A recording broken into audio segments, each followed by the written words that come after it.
이번 이야기는 이말룡님 자작소설 업보. 당신들은 업보에 대해서 잘 알고 있나? 역대 내 삶을 뒤바꿔버린 그 업보. 나는 무신론자이다. 어떠한 종교도 믿는 신 따위 없다. 지원? 그런 것 따위 본 적이 없어서 믿지도 않지만 내가 있었던 일에 있어 내 삶, 내가 살아가는 이것이야말로 생지옥이라든지 무한의 저주가 아닐 듯 싶다. 난 모든 것을 잃고 모든 것이 없어진 나의 집 그 안에 자그마한 의자에 앉아 생을 마감하려 한다. 2003년의 어느 날이었다. 나는 건설기업의 총책임자이자 130명의 근무자들을 채용하다 주 한국건설의 임원이었다. 어느 날 신도시 관련, 부동산에 관련 아직 개발되지 않은 지역, 달동네 철거 및 신축 부지에 참여하였다. 어떻게 보면 그 지역 시의원의 노예라고 해도 과언이 아니었다. 시의원인 그는 아직 성함이나 얼굴을 봐온 적이 없다. 그저 핸드폰 상으로 연락을 주고 받기에 그가 요구하는 것에 약간의 신빙성이 없었지만 그는 매일같이 변조된 목소리로 이런 말들을 해왔다.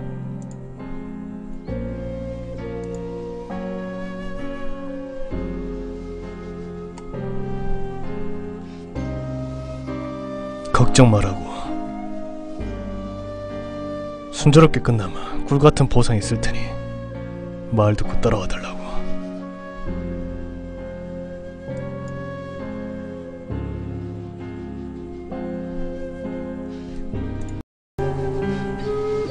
더욱이나 소름 돋는 것은 그가 전화 올 땐 발신자 표시 제한으로 오거니와 통화 음질에 매우 음산한 느낌을 받았기 때문이었고, 전화하는 시간은 보통 아침이나 점심때에 해도 될 텐데 새벽 2시에 정확하게 연락을 한다는 것이었다.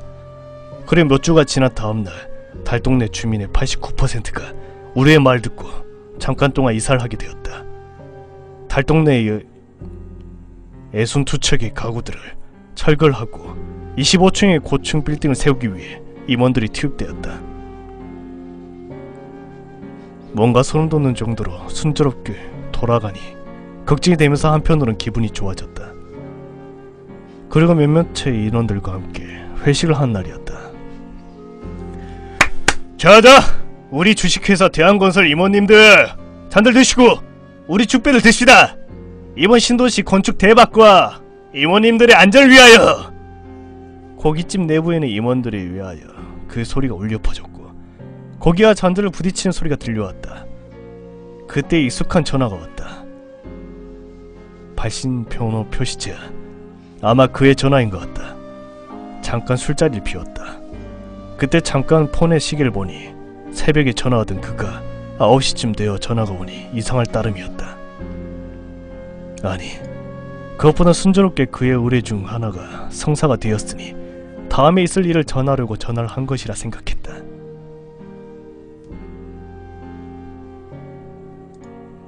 여보세요? 아, 시위원님이십니까? 하하! 일이 순조롭게 잘 된 것 같습니다. 역시나 통화 음질은 좋지 않았고 그의 변조된 목소리는 여전히 기분 좋았던 나를 소름 돋게 만들었다. 일단 달동네 철거를 하셨으니 산을 깎아내려 병지화한 다음 작업을 해주시오. 그리고 걱정 마시오. 이번 일이 순조롭게 끝나면 꿀같은 보상이 있을 테니 내 말 듣고 따라주시오.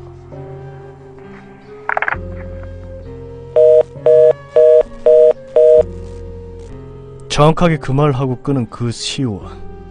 산을 깎고 평지화를 하라니 뭔가 크게 사업할 생각인 듯 해였고 임직원 한 명이 날 급히 찾아 말하기 시작했다. 차장님! 지금 회장님 이곳으로 오신다니 자리에 착석하시죠. 지금 갈게요. 뒤에 회장님이 오셨다. 허나 이번엔 들뜬 표정이 아니 분노로 상기된 얼굴로 터벅터벅 걸어나와 소리를 쳐댔다. 김차장! 달랑 일로 나와봐! 얼른! 예? 회장님! 그때 갑자기 회장님은 나의 뺨을 세게 때리곤 이야기를 하셨다. 아니, 여태 맞은 적도 없었고 언제나 회장님 입에서 회사 임직원 중 정말 알찬 사람 이라고 칭찬하시던 회장님이 버럭 소리를 쳤다. 야이 호로 새끼야! 어디서 받은 거래길래 이거 부지를 철거해! 이 새끼가 무슨 생각으로 그러는 거야? 어? 나는 어안이 벙벙했다. 아니 그 소식을 못 받으신 건가? 점점 이상하게 돌아갔다. 회식 자리에 40명 남짓한 임직원을 그 상에 어리둥절해 나와 회장님의 모습만 지켜볼 뿐이었다. 저기 회장님, 소식 못 들으셨습니까? 시의원 거래에 이곳을 신도시 개발한다고. 뭐라고? 시의원이 이곳 신도시를 개발해? 무슨 뚱딴지 같은 소리야! 무슨 신도시 개발을 해, 신도시를! 그래, 그렇다 치자! 그럼 이곳 신도시 개발 위에 얼마를 준다 그러지? 말해보게 김 차장! 약 10억이라고 들었습니다. 뭐? 15? 아, 참 기가 차는구만, 기가 차! 그래, 그것까지 기분이 좋아서 회식을 하고 있나? 야, 이 개참한 새끼야! 그래서 돈을 받고 신도시 개발 중이냐? 너 이 새끼, 이거 신도시 개발한다고 17억의 개발비가 빠졌어! 알아! 이번 건 시의원 상대로 돈 못 받으면 알아서 해! 알았어! 아유, 멍청한 새끼들! 정 실장! 가자고! 그리고 회장님은 돌아갔고 임직원의 표정들이 하나씩 안 좋게 변해가기 시작하고 있었다. 뭐시오 씨발, 김 과장님 그런 것이여라. 이게 뭔 일이여 완마. 내내 지금 이 상황이 뭔 상황인지 모르겠어야. 오산동 씨의 호통 소리에 다들 일어나며 에이 씨발 닭광이구만. 이러면 나를 쳐다보며 회식 자리를 나가는 것이었다. 이게 무슨 개같은 상황인지, 아니 그것보다 이제 어떻게 해결해야 할지 몰랐다. 다음날이 되었어야 어제 있었던 일들을 일단 접어두고 160여 명의 인원들을 작업에 착수를 하게 되었고 3개월이라는 시간 동안에 산을 깎고 그곳에 건물 세우기 위한 작업이 한창이었다. 하지만 그들은 일하는 와중에도 야, 일 한다고 해서 제대로 된 임금 받을 수가 있나? 에이씨 씨발. 만약 이러다가 갑자기 공사 그만두는 거 아니야? 제대로 발붙고 잘 수가 없구만 그래. 라며 궁시렁대며 자기들의 미래를 걱정하고 있었다. 나는 그저 공사장 안에 있는 컨테이너, 즉 공사 감독실 안에 창밖만 바라보고 있을 뿐이었다. 씨발, 어떻게 되어버린 건지 정말 알 수가 없구만. 정말 앞날이 깜깜하게 느껴졌다. 다음날이 되었을 때 나는 한 통의 전화를 받았다. 행정사무실 임직원의 전화였다. 이땐 자료할 수밖에 없었다. 전화 내용은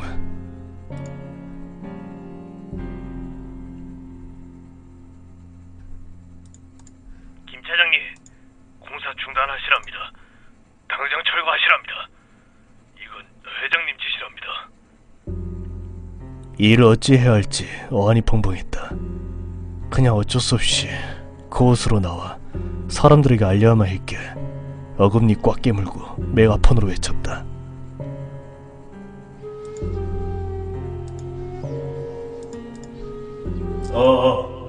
저기 임직원 여러분, 저기 죄송하지만 이번 신축 공사가 중단이 되었습니다. 임직원 여러분, 죄송합니다. 역시나 우려했던 일이 일어나고 있었다. 모든 임직원들이 가지고 있던 장비들을 풀어헤치고 웅성웅성대기 시작했다.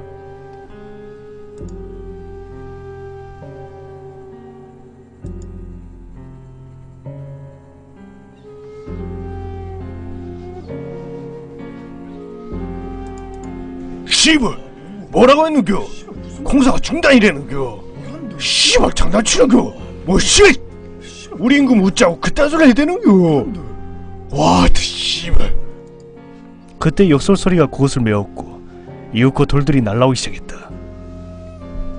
씨발, 찌겨버려라. 이러지 않다니까. 비전도 없고 뭐가 확실하게 됐어야지. 에라이 무능한 양반. 그냥 할 말이 없었다.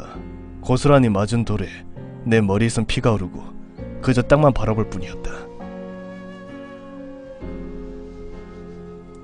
그때 갑자기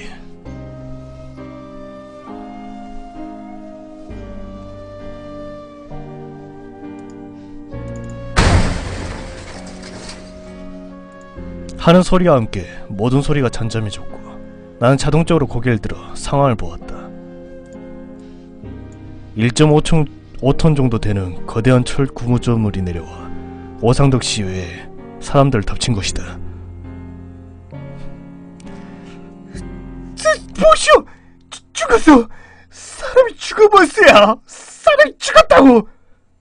갑자기 콘크리트로 완전히 고정된 거대 철 구조물이 콘크리트 땅을 부수고 넘어진 것이었다.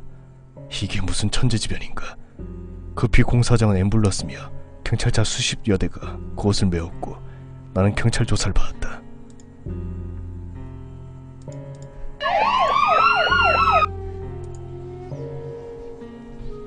이게 무슨 일인지 설명해 보시오. 부실공사라도 하신 건가요? 아니 뭐 때문에 그러게 된 거요? 난 아무 말도 하지 않았다. 꿀먹은 벙어리 마냥 입 꾹 닫으면 뭔가 좋은 수가 나옵니까? 이보시오 노프신 양반! 어떤 말 해야 조사를 끝마치지? 푹 숙여 아무 안 하면 그냥 연애가 있습니다. 예? 저도 모르겠습니다. 어떻게 된 건지. 그게 우리가 궁금해서 물어보는 거 아닙니까? 하 진짜. 아 됐고 2달 뒤에 한 번 더 찾아오세요. 그때 재심문 할 테니까 꼭 오셔야 됩니다. 알았죠? 그때서야 경찰서를 나올 수가 있었다.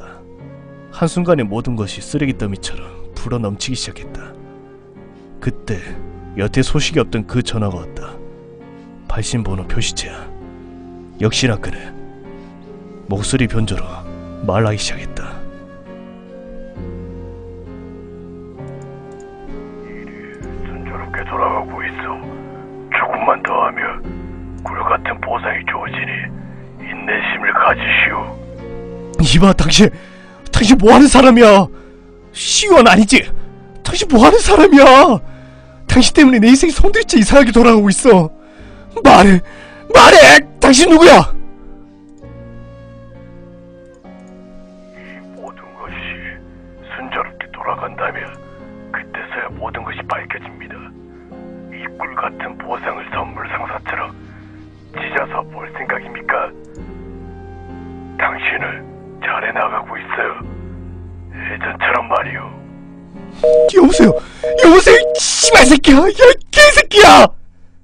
이미 전화는 끊어졌고 나는 황급히 핸드폰 대리점으로 가서 발신번호 표시체 안으로 걸어온 곳을 위치 추적해달라고 사정을 했다.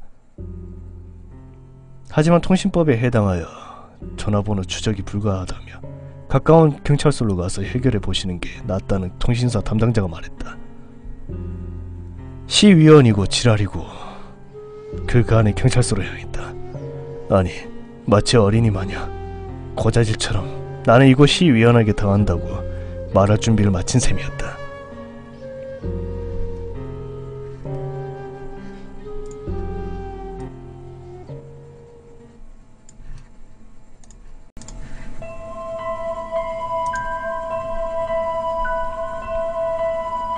나는 이곳 시위원에게 당한다고 말할 준비를 마친 셈이었다. 저기 이 전화번호 위치 추적이 됩니까? 부탁합니다. 어떤 변태 같은 새끼 때문에 내 인생이 이렇게 변했어요. 부탁드립니다. 그는 그렇게 요청한 대로 위치 추적을 했으나 의외의 장소에서 발견이 되었다. 그것은 깎아내린 산, 철 구조물이 있는 우리 건설 현장이었다. 그곳으로 가기 전에 경찰관이 이상한 소리를 해대었다. 안돼! 이 전화 이미 말소된 폰이고 명의자가 본인이신데요. 예? 제 폰이요? 네, 전화번호가 017XXX의 XXX번 아니십니까? 그쪽 이름이 뜨는데 말이죠. 그 전화는 8년 전에 폐기한 내 전화번호였다. 누가 대체? 그래서 다시 경찰관에게 다시 되묻자. 이 번호 쓰시는 사람은 없습니다. 그거 참 신기하네 라는 것이었다. 그날 곰곰이 생각할 필요가 있을 것 같았다. 전화 속의 목소리 예전처럼 잘해 나가고 있다. 그 말은 대체 뭘 뜻하는 것인지 도통 알 수가 없었다. 그리고 다음날이 되었다. 아직 그것을 정리하기 위해 우리는 급히 그곳으로 가서 이주되었던 달동네 사람들에게 사과를 할 목적으로 갔다. 그들은 매우 분노한 상태였다. 공사본부 컨테이너의 유리창이며 컴퓨터 본체 모든 것을 부수고 난동을 부릴 때였다.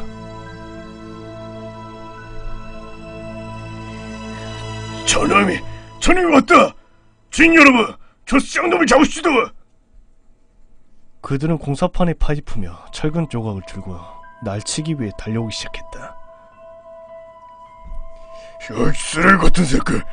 좋은 말씀 왕국이 된다더니 뼈만 앙상하게 남은 이 공문은 무엇이냐? 내 놈이라도 그게 질 생각이었나 본데. 야, 이 새끼야! 내 집값 돈 내놔! 얼른 내놔! 할 말이 없었다. 그저 죄송하다 말밖에 하지 않았다. 그때였다. 군중들의 욕설과 협박 속에 내 눈에 들어온 것은 한 여자와 아이들 2명이었다. 앞전에 사고로 죽을 오상덕 씨 가족이었다. 저기! 이 새끼가 도망가려고 별짓 다 하라구만! 안 속는다! 주민 중 한 명이 손에 쥔 못 박힌 판자를 휘두르기 전이었다. 순간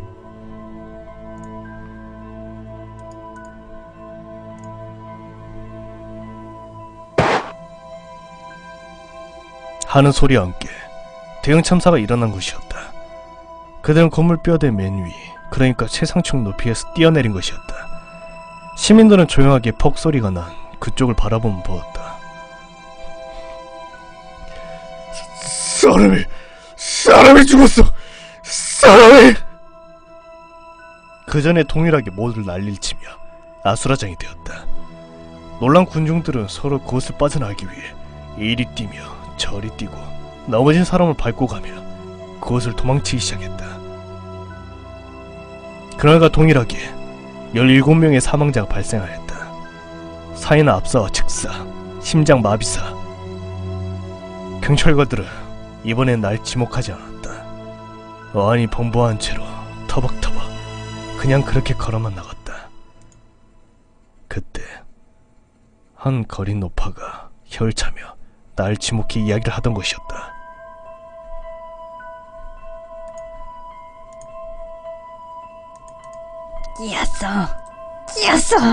끼었다고. 끼가 붙은 게. 무슨 말인지 몰라 그 사람이 있는 곳으로 가서는 10,000원짜리 지폐를 한 장 떨어뜨려 주거나 되물어 보았다. 뭐가 붙었다는 거야? 악기라니. 자네한테 심한 놈이 붙었어. 네 오빠라는 독한 악기가. 술에 많이 취하셨습니까? 전 그런 거 믿지 않습니다. 이놈이 젊었을 적에 많은 사람이 이놈 악기에 많이 죽었어. 다시 되풀이 되어 간다고. 나는 그 사람을 붙잡고 흔들며 말을 했다. 그 사람의 몸에는 이상한 기운들이 손을 타고 온몸을 잡아가고 있었다.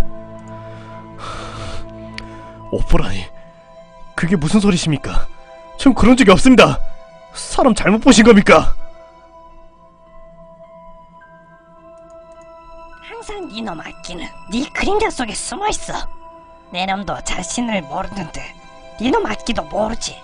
미라는 양반, 그놈이 니놈도 침식하고 먹여둘 게야. 그만하세요. 전 그런 거 믿지 않습니다. 뭐 그딴 미신을 저에게 강화하려 듭니까?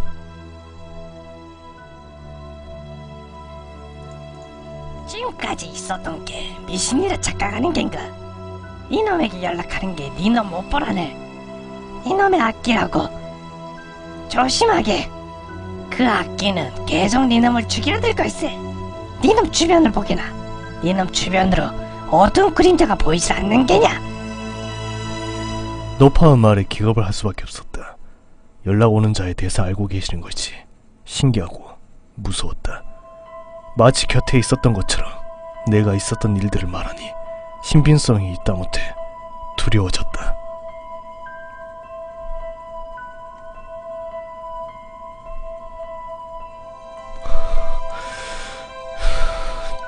그럼 대체가 없는 겁니까? 어떻게 해야 합니까?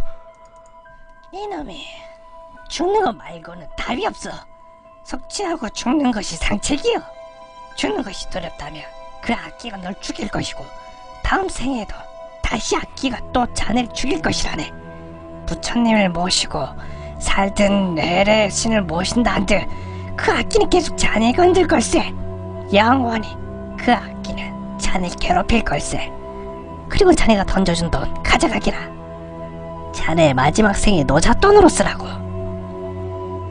죽으라는 말과 생의 마지막 노잣돈이라는 말에 나는 더 이상 할 말이 없었다. 아니, 믿기가 싫었다. 그 사람과 대화하는 동안 회사에서 전화가 온 것을 미처 모르고 다시 걸려온 전화를 받았다. 회사의 빚을 어떻게 정상할 텐가, 김 차장. 손실 금액과 죽은 가족 보상금으로 자네가 갚아야 할 돈은 자그마치 45억이라네. 갚기 힘들 것 같으니 자네 집으로 받겠네. 자네 때문에 회사가 죽는 걸 못 보겠어. 수고했어, 김 차장. 그리고 전화는 끊겼다. 내 인생은 그저 자그마한 자갈처럼 바람결에 흩날릴 뿐이었다. 집을 돌아가니 빨간 압류 스티커가 잔뜩 붙어져 있었고 안방에는 아내가 목매달아 자살했다. 죽은 아내의 시체를 떼어내기 위해 의자를 올려 잡기 전에 눈물인지 뭔지 모를 물이 내 머리를 차갑게 적셔주고는 매듭들을 풀어나갔다. 여보, 미안해. 정말 미안해. 차갑게 식은 아내의 몸을 어루만지며 눈물을 흘릴 때쯤 전화가 걸려왔다. 발신번호 표시체야 그놈이었다. 나는 황급히 핸드폰을 받고 그놈의 목소리를 듣기 위해 귀를 기울였다. 거의 다 된 것 같습니다. 굴 같은 보상을 언제 받으시겠습니까? 나는 그렇게 안간 사람이 아닌데 말이죠. 그때 머릿속을 불현듯 스치는 것에 과거 내가 건달적인 그 모습이 뇌리를 스치며 지나갔다. 이보세요. 똑똑똑 계십니까? 선생님, 두뇌에 있는 개년네? 잘 들으시오. 나는 그렇게 한가한 사람이 아닌데 말이죠. 선생님이 나를 한가하게 만드네. 약속일보다 3개월이나 지났습니다. 약속대로 가죠. 얘들아! 뽑자! 잠깐 동안에 나의 기억이 났고 배에는 차디찬 느낌과 뜨거운 액체가 나오기 시작했다. 죽음은 차갑구나. 자신의 손, 나의 손으로 내 몸 가장자리를 칼로 찔렀다. 나도 모르는 사이에.